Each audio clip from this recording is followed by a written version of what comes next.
Good evening, and thank you for joining us for this latest Downing Street press conference. First of all, I want to update you on the latest data in our fight against coronavirus. I can report through the government's ongoing testing and monitoring programme that as of today, 1,921,770 tests for coronavirus have now been carried out in the UK, including 100,490 tests carried out yesterday. 223,060 people have tested positive. That's an increase of 3,877 cases since yesterday. 11,401 people are currently in hospital with coronavirus, down from 11,768 the previous day. And sadly, of those tested positive for coronavirus across all settings, 32,065 have now died. That's an increase of 210 fatalities since yesterday. This figure includes deaths in all settings, not just in hospitals. Before we begin questions from the public and from the media, I just want to remind people of a number of important things I said in my address to the nation last night. And can we have the first slide, please? First, in order to monitor our progress, we are establishing a new COVID alert level system. The COVID alert level has 5 levels, each relating to the level of threat posed by the virus. The level will be primarily determined by the R value and the number of coronavirus cases. In turn, that COVID alert level will determine the level of social distancing measures in place. And the lower the level, the fewer the measures, the higher the level, the stricter the measures. Throughout the period of lockdown, which started on March the 23rd, we've been at level 4, meaning a COVID-19 epidemic is in general circulation and transmission is high or rising exponentially. Thanks to the hard work, sacrifices of the British people in this lockdown, we've helped to bring the R level down and the number of infections down, and we're now in a position to begin moving to level 3 in steps. Next slide, please. And we've set out the first 3 steps we will take carefully to modify the measures, gradually ease the lockdown, and begin to allow people to return to their way of life. But crucially, while avoiding what would be a disastrous second peak that overwhelms the NHS. After each step, we will closely monitor the impact of that step on the R and the number of infections and all the available data, and will only take the next step when we are satisfied that it is safe to do so. So step 1, from this week, those who cannot work from home should now speak to their employer about going back to work. You can now spend time outdoors and exercise as often as you like. You can meet one person outside of your household, outdoors, provided you stay 2 meters apart. The social distancing measures remain absolutely crucial to us keeping the infection rate and the number of cases down as low as we possibly can. So step 2, from June the 1st at the earliest, we aim, as long as the data allows it, we aim for primary schools to reopen for some pupils in smaller class sizes, non-essential retail to start to reopen when and where it's safe to do so, cultural and sporting events to take place behind closed doors without crowds, and then step 3, no later than July the 4th, and again, only if the data says it is safe. We aim to allow more businesses and premises to open, including potentially those offering personal care such as leisure facilities, public places, and places of worship. Many of these businesses will need to operate in new ways to ensure they are safe, and we will work with these sectors on how to do this. So, given we've taken the first step in carefully adjusting some of the measures today, and therefore our advice to people what to do, we've also updated our messaging. We're now asking people to stay alert, control the virus, and save lives. And yes, staying alert for the vast majority of people still means staying at home as much as possible. But there are a range of other actions we're advising people to take as we modify our measures. People should stay alert by working from home if you can, limiting contact with other people, keeping distance if you go out, 2 meters apart where possible, washing your hands regularly, wearing a face covering when you're in enclosed spaces and where it's difficult to be socially distant, for example, in some shops or on public transport. And if you or anyone in your household has symptoms, repeat, you all need to self-isolate. Because if everyone stays alert and follows the rules, we can control coronavirus by keeping the R down and reducing the number of infections. And this is how we can continue to save lives and livelihoods as we begin, as a nation, to recover from coronavirus. And I'm now going to go to questions from the public and the media, and I don't think either CSO or CMA are going to say anything at this stage. We're going to go straight to questions, and we're beginning with Scott, who has a question from Devon. Can we see friends and family at the park if we practice social distance rules? What if they're already at the park when we get there? Should we leave, or can we stay and talk if we keep to the social distance rules? Thank you. Well, thank you very much, Scott. What we're saying, and I'll ask Chris and Patrick to comment.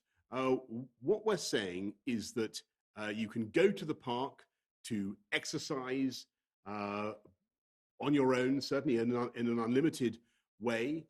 You can go with members of your own household. But if you want to meet somebody from outside your household, it's got to be you and that other person, just as a pair, and you should observe social distancing while you're there. And so it should be basically a one-on-one thing, but with social distancing. So keeping 2 meters apart and obeying the rules. But Chris. I mean, just to reiterate what the Prime Minister has said, really what we're trying to do is to take very small steps which allow us to be sure that we're not going to end up with an increase in transmission again. And these are the first steps which allow much more exercise and activities outdoors. And this is for 2 reasons, or 3 reasons additionally. The first one is that it is very important for people to take exercise whenever they can. That's very good for health, generally also good for mental health as well. And the second is, we recognise we're going to have to do changes for a long period of time, and making things sustainable is extremely important. And the third reason is that the scientists on the SAGE group looked at this and are confident that the risks of transmission outdoors are much lower than the risks of transmission indoors, but they are not zero. So we therefore want to take these modest steps, 1 stage at a time, and that's why the ministers and the government have decided to make this small change. It's an important change, but does not lead to people meeting with multiple people outside their household at once. Yes, so Chris, just to get to exactly what Scott was asking, I think what he was saying was, can we go and meet lots of members of our family in the park if each member is individually spaced 2 meters apart? And our answer to that at the moment is that's pushing it too far. Correct. So you can meet other people in the park, but it should be one other person from another household and observing social distancing. Patrick, is there anything you want to? No, that's exactly right. And it's important that we take these very small steps, because that's the way we're going to know what the effect is. We can monitor it. We can see what effect that's having on the R and on the numbers. And only by knowing that that's a small difference can we then move to the next steps. So doing this step by step, monitoring carefully, measuring is a crucial part of how we take this forward. And it's vital to repeat what we were saying earlier with the COVID alert level system. If we think that the alert level is in danger of going up again, then that's going to mean that we cannot proceed with the steps that we've outlined in our roadmap. We'll be forced to be frank with everybody and hold off, and we won't be able to deliver stages 2 and 3 in the steps 2 and 3 at the pace that they're currently set out to do. Let's go to Simon in Essex. Where schools have remained accessible to children of key workers, are they now expected to allow children to return where their parents are from industries that are being actively encouraged to return to work, such as construction, manufacturing, etc.? If not, how do you propose these people return to work if there's no childcare available? Well, thanks very much, Simon. And first of all, I want to pay tribute to the teachers and the schools who have been going throughout this crisis, looking after at least some kids of some vulnerable children, some vulnerable pupils, and some pupils of essential workers. What we're saying now is that if we continue in the same way, then we're hoping to begin to open primary schools at the earliest by June the 1st. And so reception year 1 and year 6 will come back for primary schools. We'll hope by the end of July for all primary school pupils to have at least 1 month of education. And we hope that we'll be able to, as I say, to get those children back into school.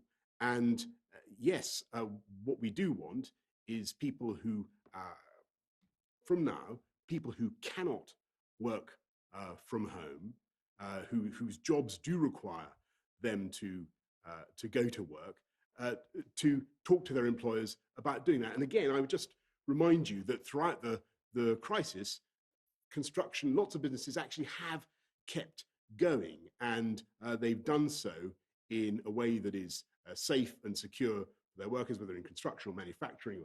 Lots of offices have kept going. But as we go forward now, as we encourage people who can't work from home to think of going to work, to get in touch with their employers about going to work, the key thing is that those places of employment should be safe.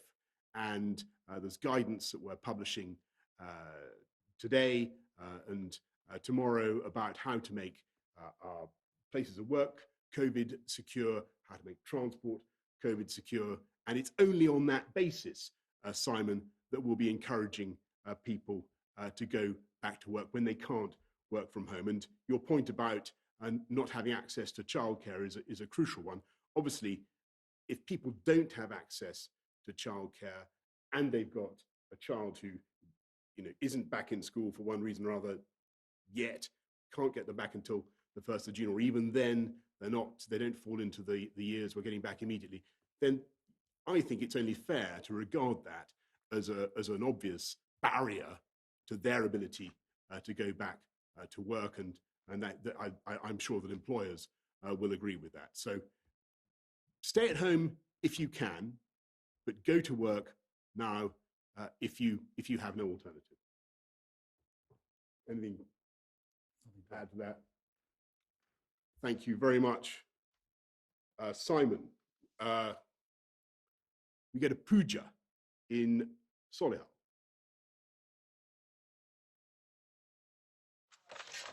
Good afternoon. Yesterday you left the nation with more questions than answers. When lockdown initially started, you were very specific about what needed to shut down and when. Why have you been so vague with who can start back at work and which businesses can reopen this week? When will the British public receive further clarity on this? Well, thank you very much, Pooja. And I think that the frank answer to your excellent question is that, and I think everybody gets this, we've had to make a big change in our lives over the last couple of months, and everybody's got the clarity of the message. What we said is basically stay at home. And the British public heard that message loud and clear. And in the UK, people have stayed at home overwhelmingly. And that's been a good thing in terms of delivering our ability to combat the disease and to get the rate of transmission down. But it's obviously a very simple message. It couldn't be starker. Stay at home. Now, it's when you come to take small steps back to normality, as we are now, that clearly the message becomes finer, more complicated. And I hope, Pooja, that when you listen to what we're saying tonight, you do get what we're saying.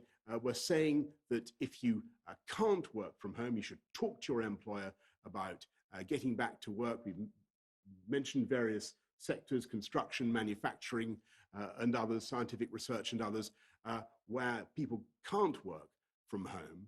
And we're insisting that it's got to be safe at work and safe to get there. And then we're also making some changes this week about exercise. Other than that, Pooja, things are pretty much as they have been, and they will be until we start to make further progress, driving down that R and getting to steps 2 and 3 that I outlined earlier.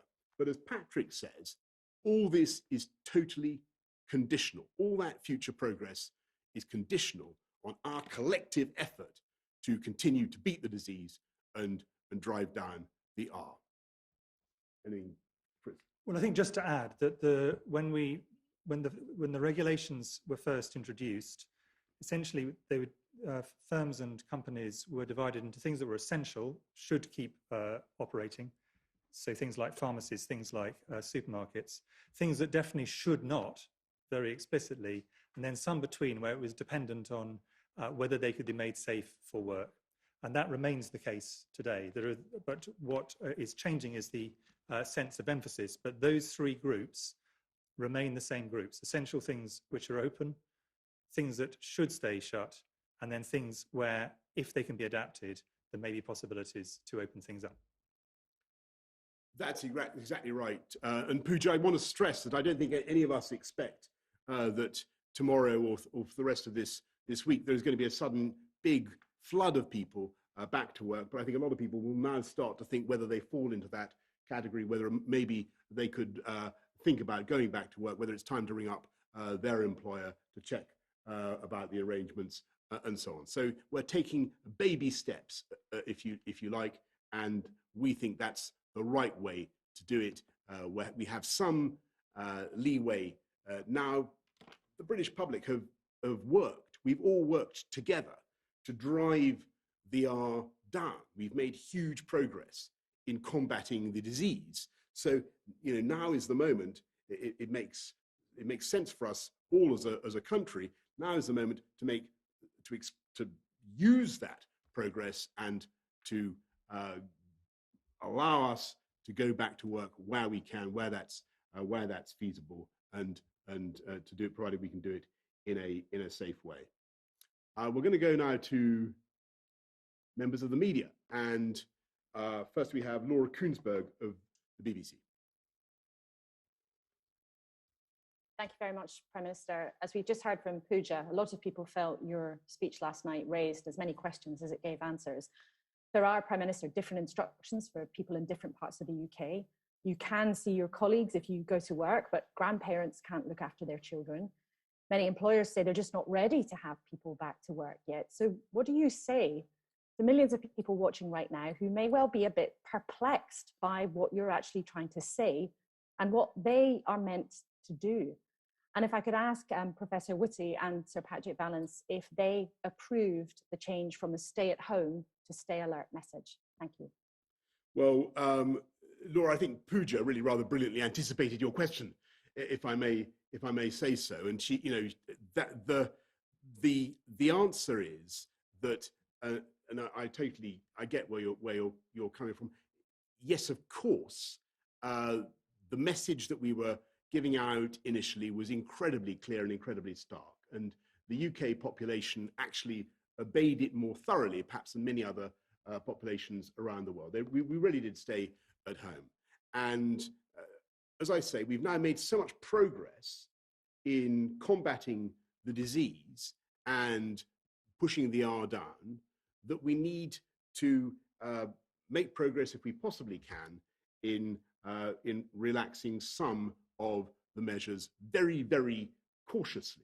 And the way we're going to do it in this initial phase is to re-emphasize what we said before, which was that if you can't work from home, then you should now think about going to work, provided you do it, provided your workplace is COVID secure, and provided you can travel safely to work as well. And we're obviously, when it comes to transport, keen that there isn't a huge crush on public transport. It simply won't have the capacity because we've got to maintain social distancing measures on public transport. That will greatly reduce the capacity if everybody has to be 2 meters apart on our public transport. That doesn't mean public transport can't operate. We want to be running more capacity, more tubes, more trains if we possibly can.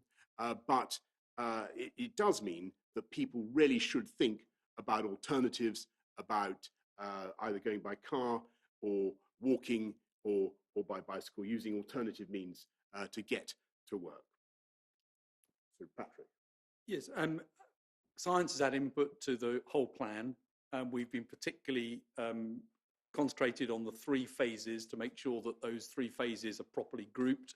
And also, and I've said this already, the conditionality is crucially important. It's very, very important that this is done slowly and it's done carefully, and we don't rush to measures that could push the R above 1. And therefore, it's also important that there's a measurement system in place. And that measurement system can allow us to track what is happening with the numbers of infection and the R. And that's why the alert system that's in place, that's going to be put in place in order to measure this, is a crucial part of it, to be able to know where we are. And it is obviously true that we must all be alert during this in terms of hand washing, in terms of social distancing, in terms of understanding what role we play. Because if we allow this to get out of control, if we allow the transmission to increase between households, then we go back to where we were and more measures come in. So it's crucially important that during this phase, we do not view this as suddenly a change where all things are okay. It's the steps that have been announced which are okay, and then you move to the further ones. I mean, just broadly, we've been involved at all stages of the process, throughout the whole process. Neither Sir Patrick nor I would consider ourselves to be comms experts, so we're not going to get involved in actual details of actually comms strategies, but we are involved in the overall strategic things, and we have been at every stage. Thank you very much. And for those who, who think that, Laura, that the stay alert is not the right message, I think it is absolutely the right message for our country now. And I'm interested that just today in France, they've gone for a slogan, "Sauver des vies, restez prudents," which is, as I'm sure everybody knows, is roughly the same sort of thing as our message. I think it's the right way to go. Could we go to Beth Rigby, please, of Sky? Thank you, Prime Minister. We've learned a lot about this disease in the past few weeks, and you acknowledged today that we may never find a vaccine. That's rather different to what you said on March the 19th, when you said this would be finite. Isn't it the case that this could be infinite? should we be preparing for our changes to our lives, not just in 2020, but permanently? And Sir Patrick, if I may, you've now tested 1.4 million people for coronavirus. Nearly 250,000 people have tested positive. That's about 15% of those tested. Do you now have some idea about what the level of infection is across the UK? Thank you.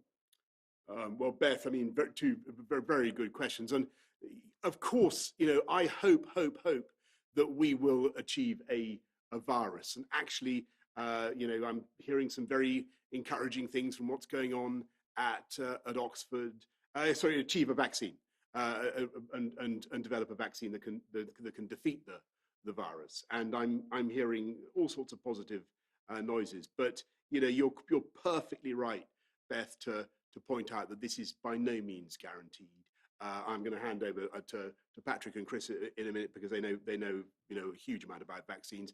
I believe I'm right in saying that even after 18 years, we still don't have a vaccine for SARS. What I can tell you, and what I'm sure you've heard many times, is that the UK is in the forefront of concerting international activity to try to deliver a vaccine. If I, look back at what's happened in the last 2 months, I think for a lot of the time, you saw countries really going out on their own, doing things individually.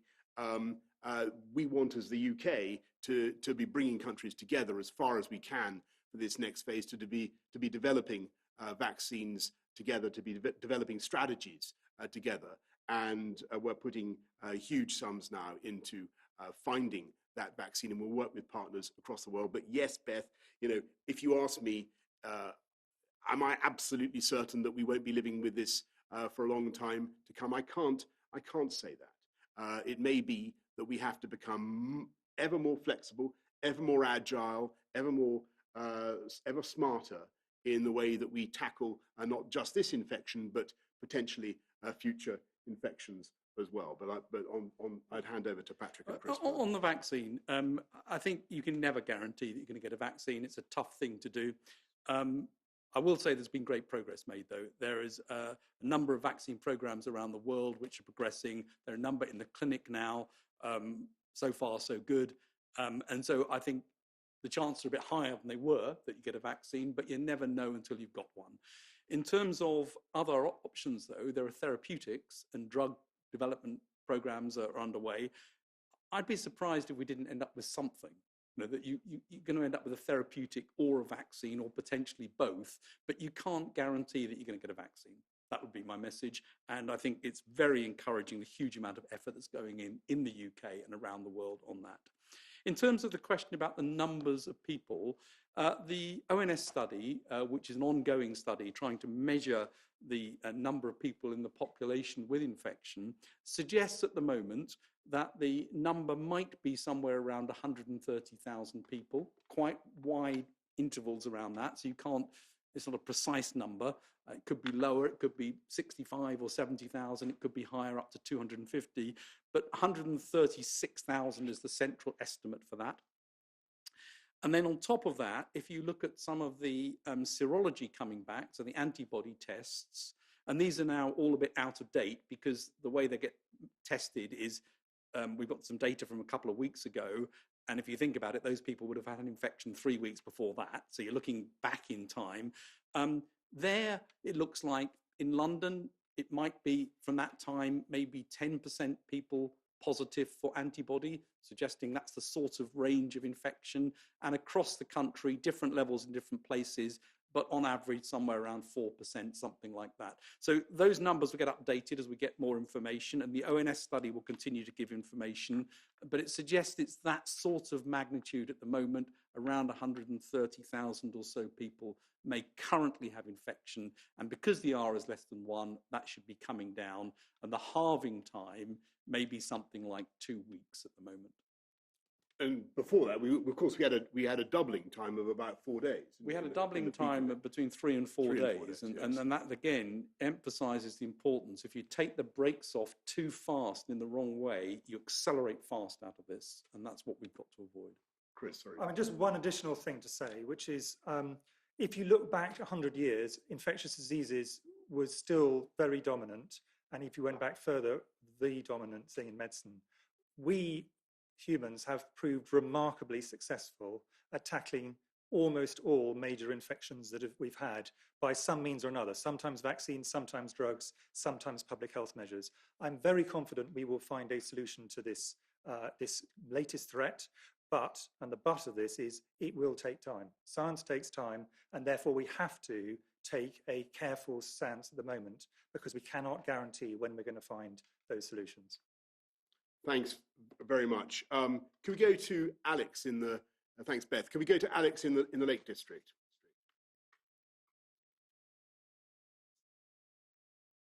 Will there be a limit on how far people are allowed to travel for their exercise? As if not, surely people will just flock to some of the worst hit areas, such as the Lake District, which is surely neither safe nor wise. Alex, thank you very much. And a lot of people have been asking this. What we're saying is that we want people to be able to use the outdoors, to be able to exercise in an unlimited way outdoors, but they've got to obey social distancing. So there can't be any question of people just going off for holidays, for staying in places like the Lake District.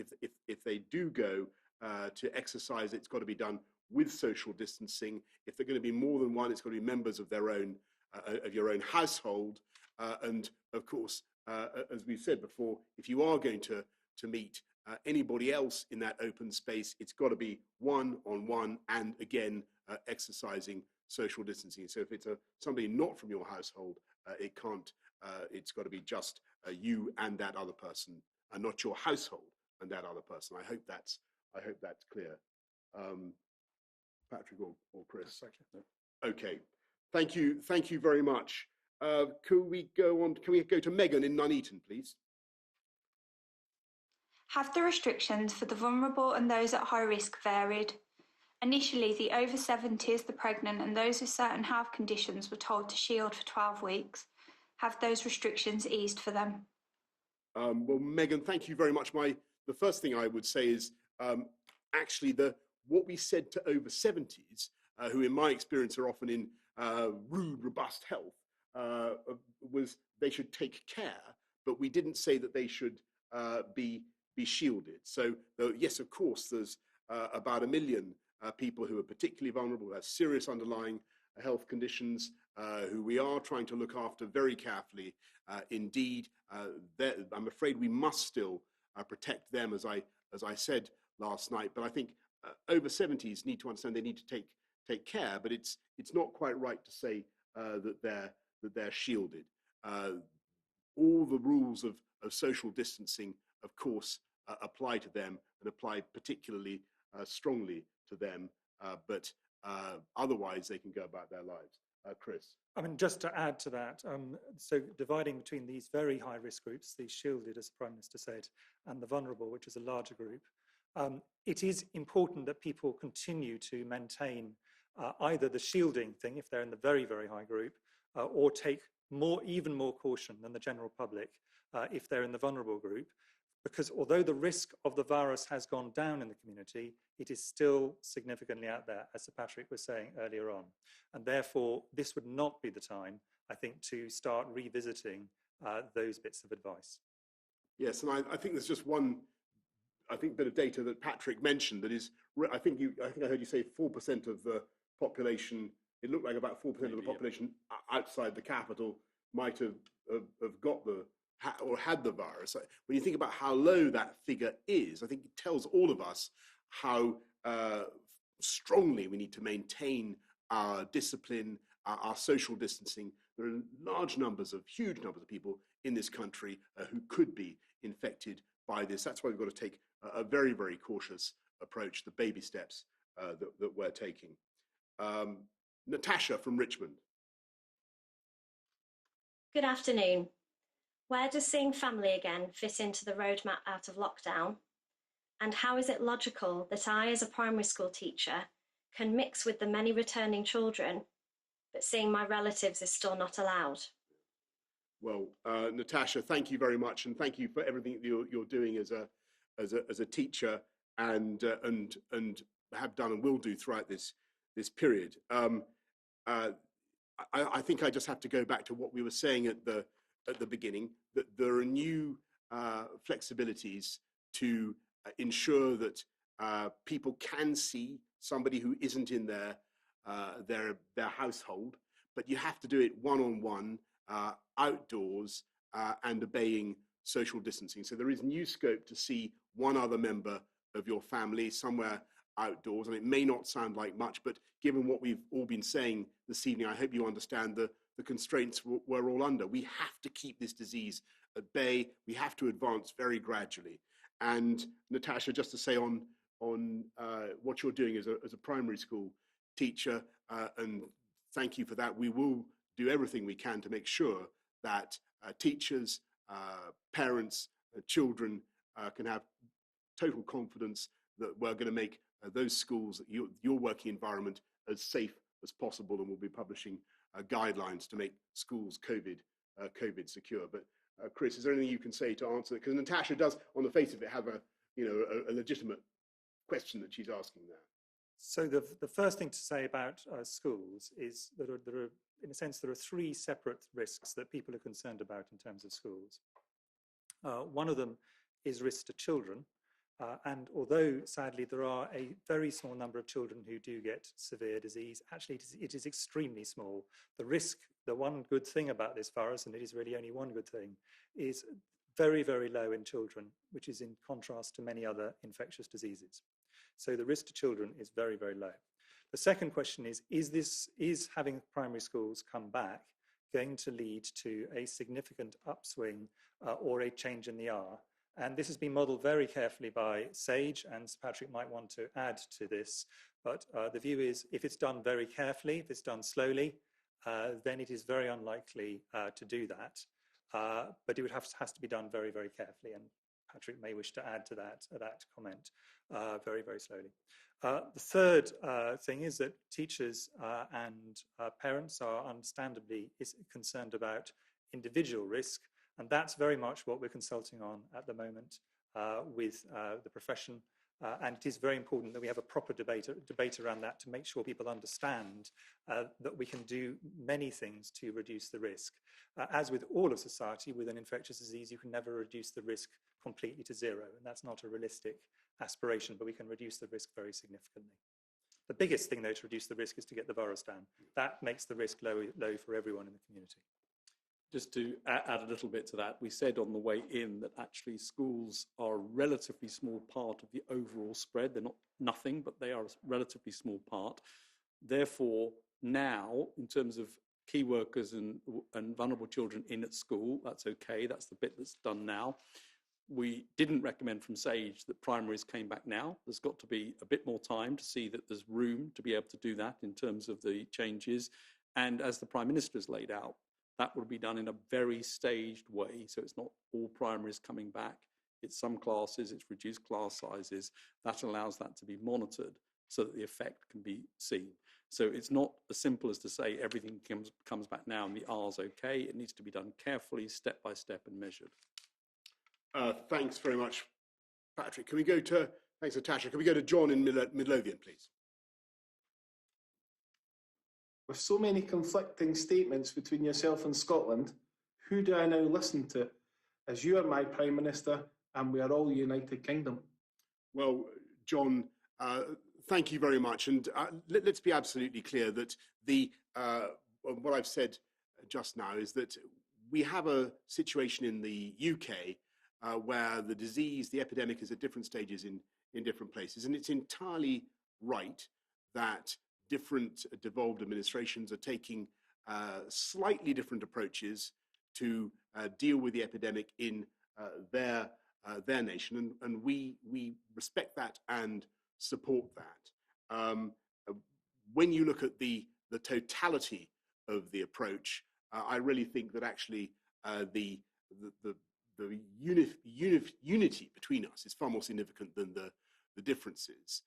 And I can tell you that every member of COBRA that was there yesterday, everybody from all four nations was absolutely determined to have a UK-wide solution to this. And I've no doubt that we will achieve that. But you've got to respect local issues, local flare-ups, local problems. And part of the solution is going to be, as we go forward, we will be responding, John, with local responses. So if there's a flare-up in a particular part of the country, in a town or in a village, which we detect with our COVID alert system, then we will be firefighting, doing whack-a-mole to deal with that issue as it arises. So having a local, regional, national approach makes sense, but it also makes sense to have a strong UK approach as well. Thanks very much. Let's go to Peter in Derry, Londonderry. If the devolved governments are having different strategies to that of yours, will there now be control points at the borders for those entering those nations from England? Well, thanks, Peter. The answer to that is no. The common travel area will remain, obviously, between the UK and Ireland. There'll be no checks.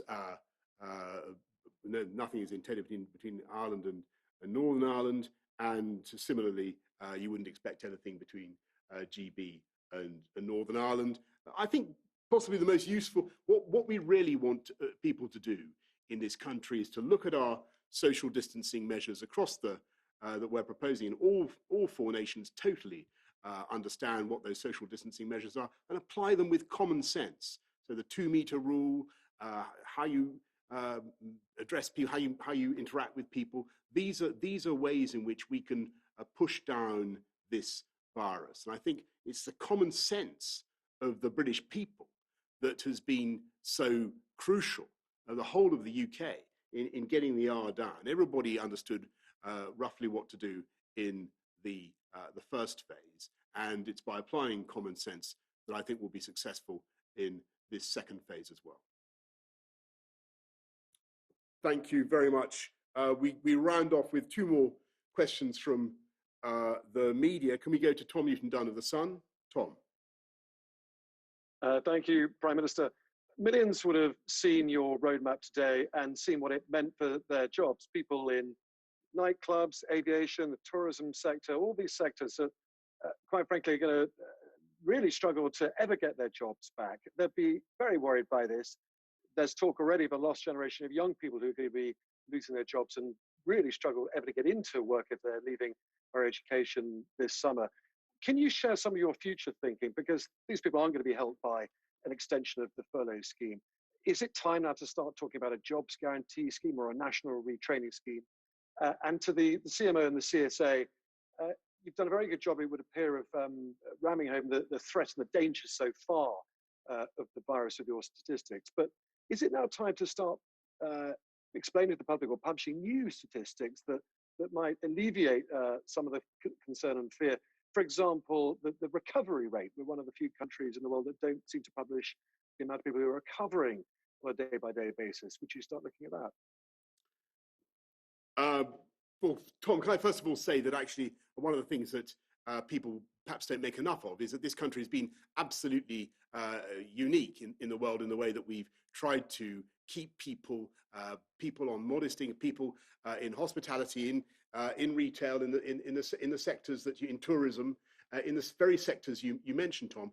We've kept them in funds through the furloughing scheme, through the coronavirus job retention scheme. It's been absolutely crucial. There's been nothing like it around the world. 6.5 million people have been supported, and we believe in it. And one of the differences between this crisis and 2008 is we really do want to look after the working people in this country, look after people who need our help. They're our priority. And look, you're totally right in what you say. We are going to have to think about the economy differently as we go forward. But I wouldn't be quite as pessimistic as you about some of these sectors. I do believe that they will recover.